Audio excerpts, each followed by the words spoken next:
Hello everybody, welcome to another rapid speedrun game against MX Quest, who does not use any theory that I know of, instead creates a stonewall-like structure from white. So I can't play e5, but I can play c5, and I'm going to. He now puts more stuff on the dark squares, creating lots of light square weaknesses. Very odd. Okay, I'm going to use this turn to develop my bishop for free, since he made a bunch of weaknesses. And then I can always just close my pawn chain with e6.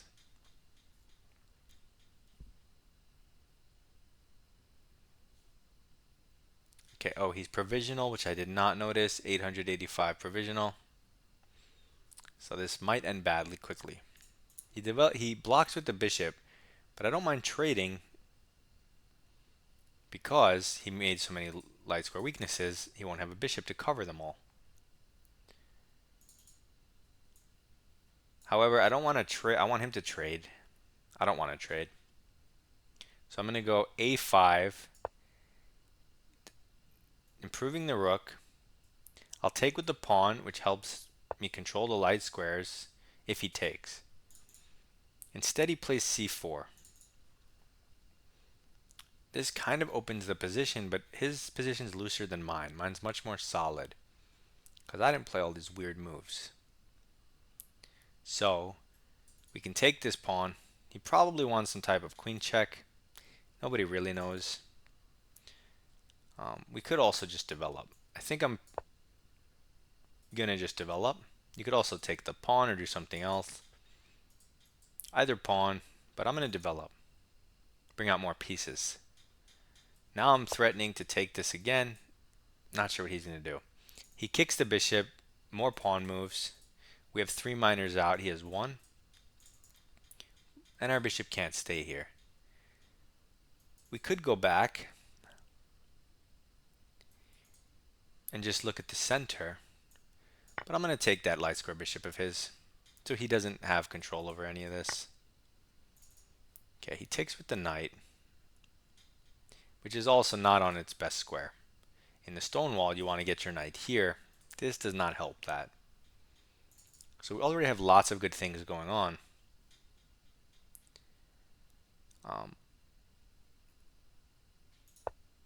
Let us continue developing by moving our pawn. We could potentially just win this next turn if we want.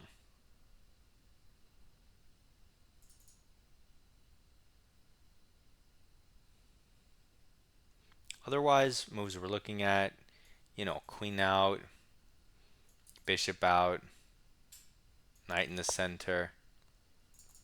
He goes rook over. He proposes a take back. I give it to him. Oh, oh, he meant a castle. Got it. Or maybe he forgot he could castle. He says, thank you. You are welcome. In any case, this looks like a pawn, so I'm going to take it now that I'm well developed. And now there's no check to immediately win it back. He goes here trying to win it back anyway. Is there a way to defend it? There's knight to the side, but it's pinned. There's queen to the side, and if he takes it, yeah, there's nothing. Okay, so we should probably just develop. If we go a6 and he takes, and we go b5, his queen goes somewhere. We could go c4, getting a majority. That's interesting.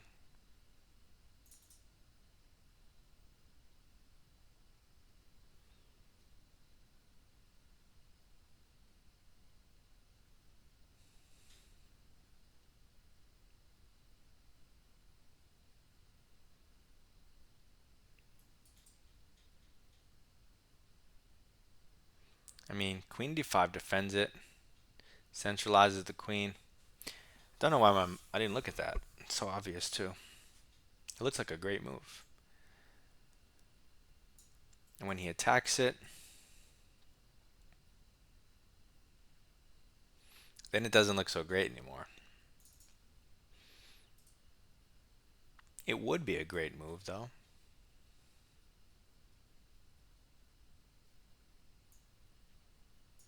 Okay. So let's take the central pawn and distract him by doing something else forcing. He takes with the knight. We can't take back because it's pinned. Right? Right. Now if we go queen here, and he attacks us, do we have something else? Still just queen to the side, I guess.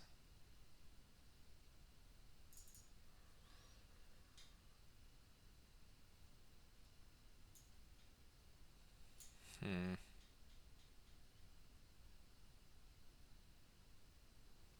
Okay, I'm going to develop my bishop. He's going to take my knight. I'm going to go queen d2. Okay, he's not going to take my knight. He's going to add pressure. But now my bishop can take at the very least. So that's weird. So I'm going to take his clearly best piece, the knight in the center. He has to take back in whichever way he takes. Okay, he takes back this way, isolating his own pawn, blocking his own rook. Not that good.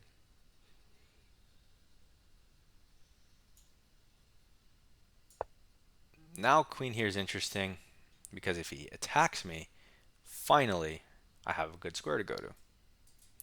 Because it attacks the rook, the pawn. Before, I couldn't really get in easily, but now I can. I would love to be castled, but it's also not necessary because he has nothing to do. This is a move. Castling is a move. And then after that, okay, so he tries to break it down, but this is slow.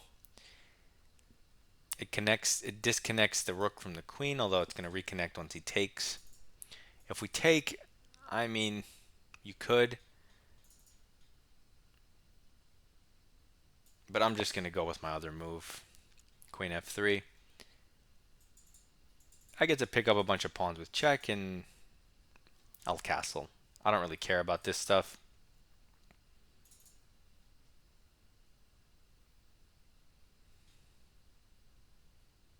Yeah, he's just not developed. I'm not castled, but I have plenty of pieces out, so. Okay, he takes that, which redefends the rook. So I'll just throw in a couple checks and see what happens. This is a check. Okay, this is a check, but picks up the pawn. So now I'm up 2 pawns. What other checks? I mean, this is a check. Is he going to go back? We can threaten checkmate in 1. If he goes the other way, we can throw this in with a check, so that's nice too. Okay, he goes this way. We have different checks, but the knight's pinned and those squares are covered. This is covered. This is not covered, so let's throw a check. He moves the king again. Fine. This is a check. Attacks the rook as well. He can't go forward because of the knight, so he has to go backwards somewhere, which is annoying for him.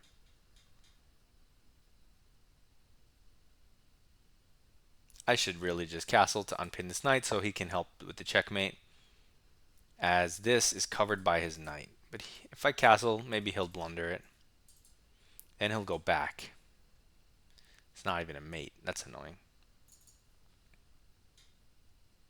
But at least our knight's free. So at some moment this should be something. You see he moved his rook, which is a good example of undefending the square I just pointed to. But for the time being, forget it. Just take the free stuff, get in the third piece. This has to also be mate soon.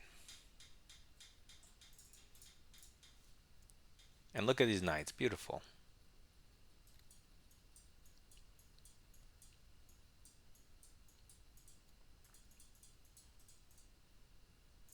So all of this is covered by knights. That's a lot of squares.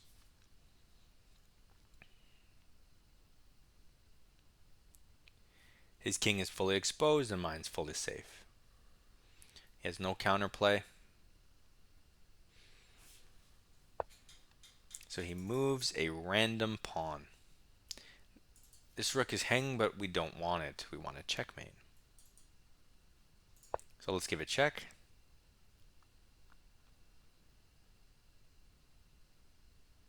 I suppose he's not forced and he can just give up a bunch of stuff, but what are you going to do? And it begins, they're giving up pieces. Can we just somehow avoid this?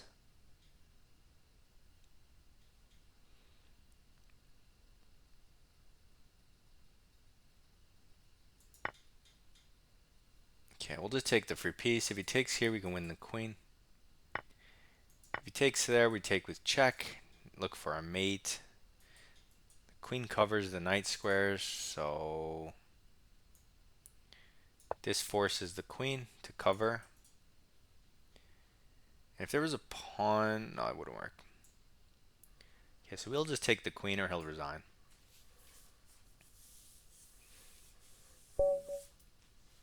There's the resignation, and now we can check the game. So this is no theory by me. Does it have a name? I don't know. Queen's pawn game?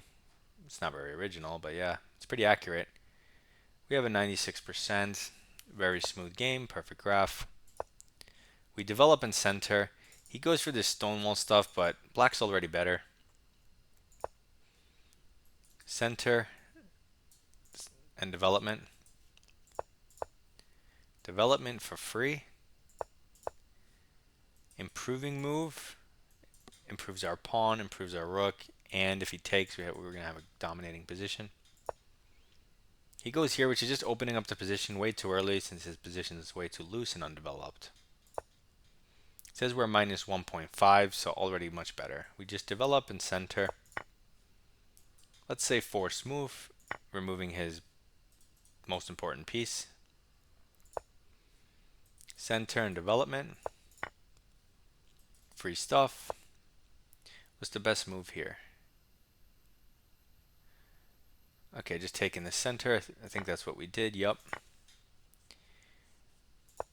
And now we just develop kind of for free and force the issue. He goes here, which maybe looks natural, but you'd think that I was hanging stuff. So you'd think they would take the knight. But I was going to go queen d2. I wasn't going to take the knight and let him take with check. I go queen d2, pinning the knight. And if he does any random move, okay, rook d1's the best and kind of clearly the best. We can take the knight, he can take back, we can take. And what's the point of all this? The point is we're up a pawn, right? That's a big thing because we're almost in the end game. We simply lift our king up. He has all these extended pawns and easy access for our rooks later on. Weaknesses that we're targeting, holes we can hop into. H4 ideas, rook to the center, rook to the b file. It's just better for black. So that was my intention. But he didn't take and instead went rook here first. But now we can just take his knight off and not give him the doubled pawns, not give him the queen trade. He gives himself more weaknesses, and it goes from like a potential -1 if white was perfect to a -4. So clearly worse. And now it's -4 and higher the rest of the game. We just improve a piece for free. -7. You see, we just ignore it with the best move, creating threats, improving a piece for free. Free stuff for free. Free stuff for free. Improving for free. Improving for free. Improving for free. Improving for free. King safety. Yes, you could take the rook, but we don't care. We're already up 2 points of material. You're already going to win no matter what you do. Might as well look for checkmate. So we take free stuff. for free. We develop for free. Improve for free, -9. Free stuff, force move. And he goes the wrong way, so he has to hang the queen. So, very easy. We just keep improving our position for free as much as we can. You see, we develop. And we target specific weaknesses. The moves you make are the zoomed in stuff, but you need to know the zoom out stuff. Like, oh, if I trade queens here, I just have a winning endgame. You need that zoom out knowledge as the foundation for your zoomed in calculation, candidate moves, all that stuff. Hopefully that made some sense. Good luck in your chess, and goodbye.